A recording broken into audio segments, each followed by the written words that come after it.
मुझे डराने की कोशिश नहीं करेगा कोई। ये बात ध्यान से समझ लें अनिल शाह साहब, मैं किसी पुलिस से नहीं डरता। 2024 का लोकसभा चुनाव किसी भी कीमत पर, मोदी जी भी सुन ले और इलेक्शन कमीशन भी सुन ले, होने नहीं देंगे ईवीएम से।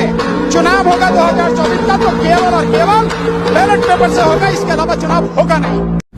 বন্ধুসকলে আপোনালোকে শুনিবলৈ পাই সুপ্ৰিম কোৰ্টৰ হাই প্ৰফাইল এডভোকেটসকলে কৈ আছে যদি 2024 ইলেকশ্যন হয় তেনেহ'লে বেলেট পেপাৰত হ'ব, ইভিএমত হ'বলৈ নিদিয়ে। মই আকৌ শুনাই লৈছোঁ। ইয়াৰ পিছত বহু গুৰুত্বপূৰ্ণ কেইটামান কথা আছে মই ক'ম, আৰু ভিডিঅ'টো যদি ভাল লাগে শ্বেয়াৰ কৰিব, ৰাইজৰ স্বাৰ্থত শ্বেয়াৰ কৰিব। মই ভিডিঅ'টো আকৌ এবাৰ শুনাই লৈছোঁ। मुझे डराने की कोशिश नहीं करेगा कोई। ये बात ध्यान से समझ लें अनिल शाह साहब, मैं किसी पुलिस से नहीं डरता। 2024 का लोकसभा चुनाव किसी भी कीमत पर, मोदी जी भी सुन ले और इलेक्शन कमीशन भी सुन ले, होने नहीं देंगे ईवीएम से। चुनाव होगा 2024 का तो केवल और केवल बैलेट पेपर से होगा, इसके अलावा चुनाव होगा नहीं। এতিয়া প্ৰশ্ন হয় সুপ্ৰিম কোৰ্টৰ জ্যেষ্ঠ অধিবক্তাসকলে কিয় এই বেলেট পেপাৰৰ পক্ষত্ব দিছে বা ইভিএমৰ বিপক্ষত্ব দিছে।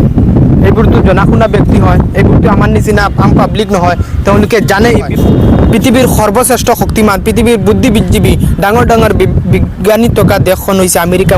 এই আমেৰিকা দেশখনৰ কিয় ইভিএমত ভোট দান দিয়া নহয়? এতিয়া প্ৰশ্ন হয় আমেৰিকা যদি ইমান জনা শুনা বুদ্ধিজীৱী বিজ্ঞানীসকলৰ দেশ, আমেৰিকাত কিয় বেলেট পেপাৰত নিজৰ ইলেকশ্যনটো নিজৰ বুট সাব্যস্ত কৰা হয়?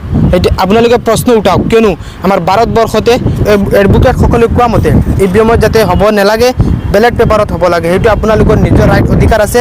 ভিডিঅ'টো শ্বেয়াৰ কৰক, নিজে আৱাজ দিয়ক, কিয়নো সমাগত ইলেকশ্যন আহি আছে। ইভিএমৰ কথাটো বিশেষ গুৰুত্বপূৰ্ণ। ইমান ডাঙৰ শক্তিশালী দেশ আমেৰিকা দেশখনত কিয় ইভিএমৰ ইউজ কৰা নহয়? আপোনালোকে প্ৰশ্ন উঠাওক, চৰকাৰক প্ৰশ্ন কৰক, আৰু যাতে 2024 চনৰ সেই নিৰ্বাচনত বেলেট পেপাৰ ইউজ কৰা হয় অনুৰোধ জনাইছোঁ। আপোনালোকে ভিডিঅ'টো শ্বেয়াৰ কৰক, বহুতো গুৰুত্বপূৰ্ণ এই ভিডিঅ'টো যাতে সকলোৱে জানিব পাৰে, আৰু এই ভিডিঅ' যাতে অসমৰ বাহিৰৰ মানুহে চবফালে মানুহে এই আৱাজটো দিয়ে, যাতে নিজৰ মৌলিক অধিকাৰ বাক স্বাধীনতাটো চৰকাৰৰ ওচৰত প্ৰশ্ন কৰিব পাৰে। আপোনালোকে যদি ইমান জানে শুনে তে আমেৰিকাৰ কিয় বেলেট পেপাৰত ভোট দিয়া হয়? গতিকে আমাৰ ভাৰতবৰ্ষই এইটো পন্থা অৱলম্বন কৰিব লাগে। ভিডিঅ'টো শ্বেয়াৰ কৰক ৰাইজৰ স্বাৰ্থত।